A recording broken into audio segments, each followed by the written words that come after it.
la meta del planeta. Estamos de regreso en la meta del planeta y está con nosotros Julián Mora Aliceda, él es presidente del Parque Nacional de Monfragüe de España. Julián, bienvenido.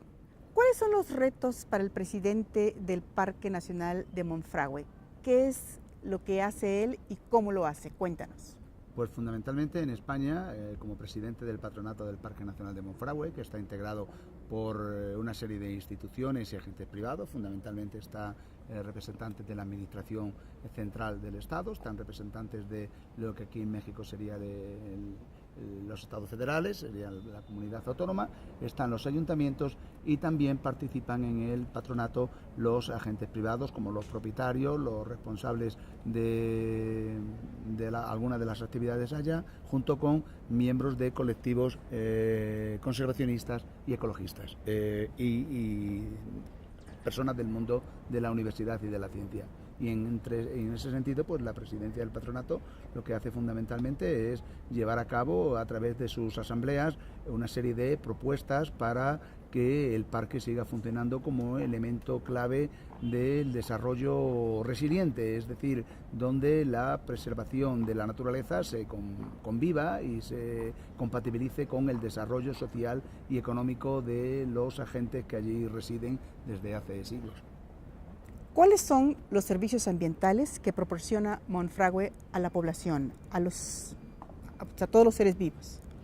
Pues Monfragüe es un espacio en España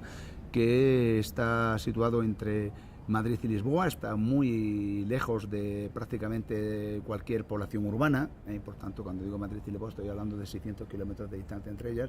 y está conformada por 7 municipios de pequeño tamaño, con una biodiversidad desde el punto de vista de la bifauna increíble, porque residen multitud de especies en vías de extinción o amenazadas, como pueden ser el buitre negro, el buitre leonado, el alimoche, la cigüeña negra, junto con otros más,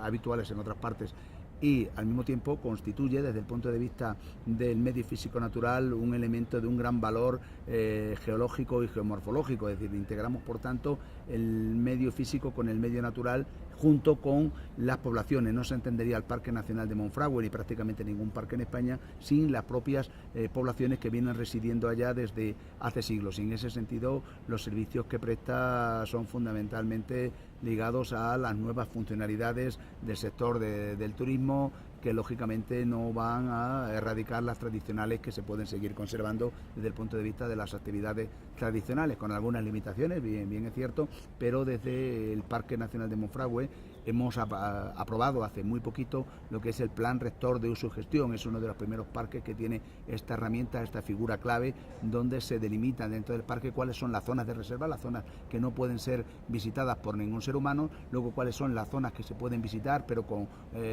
una densidad muy baja de visitantes, en el sentido de que es un área que tiene todavía muchos valores ambientales, y luego hay otra área, digamos, de localización de actividades turísticas, y ahí es donde prácticamente se recibe la mayor presión, pero siempre sin que eso suponga en ningún momento ninguna alteración ni peligro para el parque, su funcionamiento habitual. No olvidemos una cosa que muchas veces no se entiende fuera de España, es que muchos de los que ahora son parques nacionales antes fueron lugares de coto de caza, es decir, con actividades cinegéticas. Y en ese sentido es lo único que se ha llegado a prohibir, y esto también nos da algún problema porque hay una sobreabundancia de algunas de las especies tradicionales que, al prohibirse la caza, pues digamos, y no tener depredadores, hacen, digamos, ¿Plagas? una alteración, plagas, y hacen una alteración sobre las cadenas tróficas habituales y genera algún impacto también. O sea que muchas veces la preservación a ultranza, si no hay un elemento de equilibrio, genera algún efecto, digamos, distorsionador. Julián Mora, estás participando en la segunda cumbre internacional de procuradores y fiscales ambientales aquí en la Ciudad de México, una cumbre que promueve, que patrocina la PAOT. ¿Cuál es tu función aquí? ¿Cuál es la representación que traes? Pues fundamentalmente aquí he venido invitado para impartir una conferencia magistral relativa a cómo combatir y corregir o mitigar lo que son los desastres naturales. Hace muchos años que vengo trabajando en ordenación del territorio, que es mi especialidad, y la ordenación del territorio ofrece realmente respuesta a esta situación que normalmente en los medios de comunicación habitualmente se viene hablando de desastres naturales. En realidad los desastres naturales no existen. Lo que existe es que hay una serie de áreas y zonas que son vulnerables hacia las inundaciones, hacia los deslizamientos, hacia los terremotos, y los seres humanos han localizado sus asentamientos en zonas vulnerables que nunca deberían haberlo hecho. Claro, una vez que has asumido que te asientas sobre una zona vulnerable, pasados los años acontece un fenómeno meteorológico o sísmico que da lugar a que esa zona se convierta en una situación de catástrofe. Pero en realidad es que la población ha asumido un riesgo al sentarse sobre zonas vulnerables. Si realmente hubiera habido una planificación de ordenación del territorio coherente y racional, nunca hubiera acontecido eso. Es decir, porque los fenómenos meteorológicos van a seguir dándose siempre. El problema es que ahora vamos hacia unos asentamientos de grandes dimensiones, no se delimitan las zonas donde no se deben asentar ni residencias humanas, ni tampoco localización industrial, ni siquiera infraestructuras, y claro, estamos, digamos, desafiando a la lógica de la naturaleza, y cuando sucede el fenómeno de unas lluvias torrenciales acaban generando unos impactos enormes sobre la vida humana y también sobre las propiedades o sobre las haciendas. Pero en general eso no ocurriría si hubiera una buena ordenación del territorio que diera respuesta a esas situaciones que siempre se van a venir dando. Debo entender entonces, Julián, que no hemos tenido la planeación adecuada o correcta para evitar lo que llamamos actualmente desastres naturales, y que no estamos haciendo una política pública adecuada en materia de ordenación o de ordenamiento territorial. Pues fundamentalmente es eso, ni en México ni en la mayor parte de los países. Es decir, la ordenación del territorio es una disciplina que es realmente reciente. La primera carta europea es la Carta de Torremolinos, donde se habla de que la ordenación del territorio es la expresión espacial de toda política económica, social, cultural y ambiental, y que debe ser estudiada en las universidades porque es una disciplina científica. Es también una técnica administrativa, en cuanto que debe tener un marco legislativo propio, pero si el marco legislativo no se acompasa de un conocimiento de ese territorio que pretendemos ordenar, lógicamente estamos permitiendo situaciones de grandes disfuncionalidades, porque la ciudad tiene que prever cuál es el crecimiento, tiene que determinar de antemano, para adelantarse a los acontecimientos, cuáles son las áreas que van a ser consideradas zona residencial expansiva para el futuro en función del crecimiento previsto de la ciudad para los próximos años, cuáles son las áreas donde se tiene que localizar las zonas industriales y cuáles son las áreas que van a quedar como reserva para un crecimiento posterior. Y luego cuáles, dentro del otro espacio que queda, cuáles son las diferentes utilizaciones o usos del suelo que va a haber, un uso del suelo agrícola en las zonas más productivas, uso del suelo forestal en las zonas que tienen mayores pendientes, o incluso dependiendo de la rareza, la excepcionalidad o singularidad de algunos espacios por albergar determinadas especies, cuáles son las zonas que tienen que ser preservadas o declaradas zonas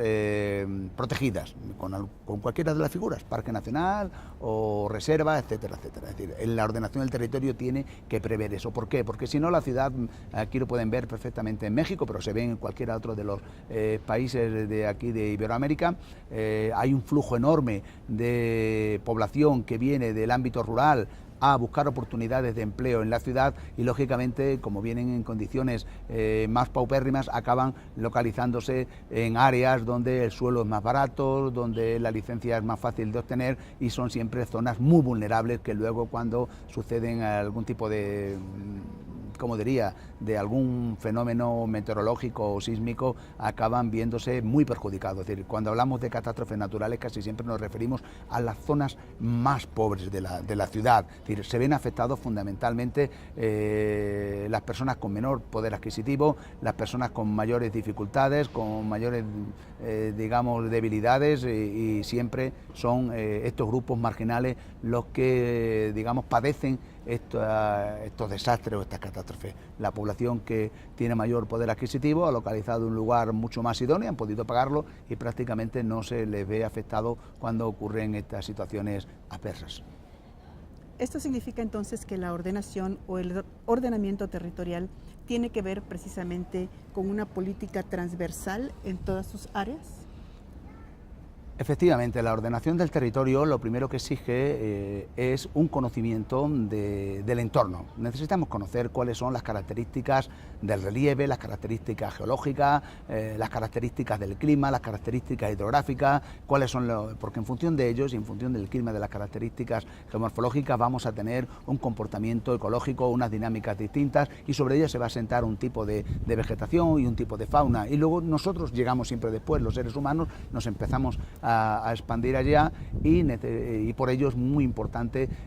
establecer esas políticas de ordenación del territorio para mitigar los impactos, para minimizarlos, evitarlos casi nunca va a ser posible porque el ser humano ya está generándolo, pero también quiero señalar que el ser humano forma parte de la naturaleza, que yo cuando escucho a algunas personas decir que la protección ambiental es fundamental, bueno, la protección ambiental también incluye al ser humano, es decir, la propia Cumbre de Río, cuando habla del desarrollo sostenible, está hablando del desarrollo sostenible desde la triple visión, la protección ambiental, pero también el desarrollo económico para que haya equidad social. Si solo protegemos una de las tres patas, el resto va a caer, y en ese sentido el ordenamiento territorial es algo nuevo, es un instrumento, es una herramienta fundamental para minimizar estos impactos y para llevar a cabo políticas de protección junto con políticas de corrección de desequilibrios sociales, de elaboración de infraestructuras que permitan un mayor dinamismo económico, que permitan un mayor flujo de personas, de bienes, de mercancías entre las diferentes ciudades que pueblan un país, entre los diferentes asentamientos urbanos o rurales, y en definitiva que estén permitiendo que el sistema y los ecosistemas funcionen de una manera correcta y adecuada. La neta del planeta.